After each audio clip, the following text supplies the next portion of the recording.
This is the cruise ship Viking Sky, with 1,374 people on board, only about 200 meters from running aground, and potentially becoming one of the worst disasters at sea in modern times. The big one, big one, big one. When the ship's engines stopped during a storm in the Hustadvika area, the vessel lost control and drifted into the shallow waters close to shore.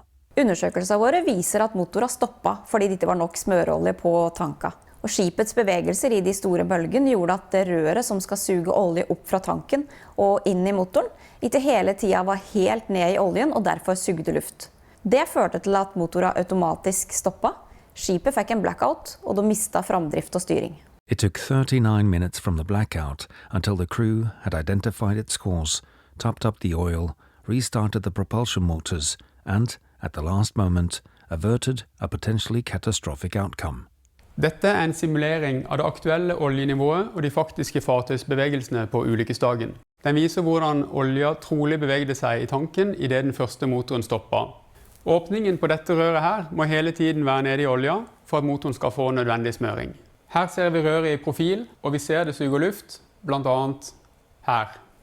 Another simulation has been carried out to investigate what would happen if the tank had been filled to the highest recommended level and the ship was simultaneously subject to maximum inclinations both athwart ships and fore and aft as required under regulations. Som vi ser her, vil røret også da suge luft. Det samme er funnet i simuleringer gjort av verftet og klasseselskapet. Dette indikerer at oljetankene på Viking Sky og søsterskipene ikke oppfyller regelkravene. Vi anbefaler derfor operasjonsbegrensninger, endring av design eller en kombinasjon av dette. Rederiet må sørge for at alle disse skipene seiler i henhold til gjeldende regelverk, og Sjøfartsdirektoratet som ansvarlig myndighet må forsikre seg om at dette skjer. As Viking Sky headed south with 915 passengers and 459 crew on board, the crew was aware that a storm was forecast. The vessel's heavy weather checklist was filled out, but oil was not transferred into the sump tanks as required by the procedure. During the hours preceding the engine shutdowns, several low lube oil level alarms also went off. Still, the lube oil was not topped up. Rederiet hadde ingen retningslinjer for riktig smøroljenivå, og det var et alvorlig sikkerhetsproblem. Undersøkelsen viser også at tankmålesystemet var upresist, og at mannskapet ikke hadde tillit til det. I tillegg var konfigureringen av alarmsystemet lite brukervennlig. Dette var trolig noen av årsakene til at oljenivået på tankene over tid var blitt kritisk lavt. At 13:58, all the engines stopped due to the low lube oil levels. In the stormy weather, Viking Sky drifted sideways into the shallow waters of Hustadvika, passing several shallows with a depth of about 10 meters. Med tanke på at Viking Sky stikker 6,5 meter dypt, så var det ikke langt unna at cruiseskipet grunnstøtte i de høye bølgen. If Viking Sky had not been able to restore propulsion power when it did, the vessel would have run aground before helicopters or tugboats arrived. I tillegg så er det vanskelig og veldig risikabelt å benytte livbåter under slike værforhold, og så nære land. Og det viser hvor viktig det er å ikke miste framdrift og styring, spesielt for et passasjerfartøy. The investigation report also shows that Viking Sky should not have commenced the journey south. One of the cruise vessel's 4 engines was out of service.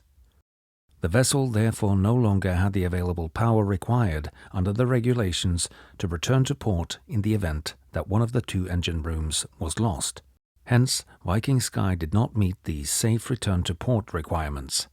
Da de gikk fra havn med 1 motor ute av drift, med kurs mot Hustadvika midt i en storm, så utsatte de alle ombord for en uakseptabel risiko.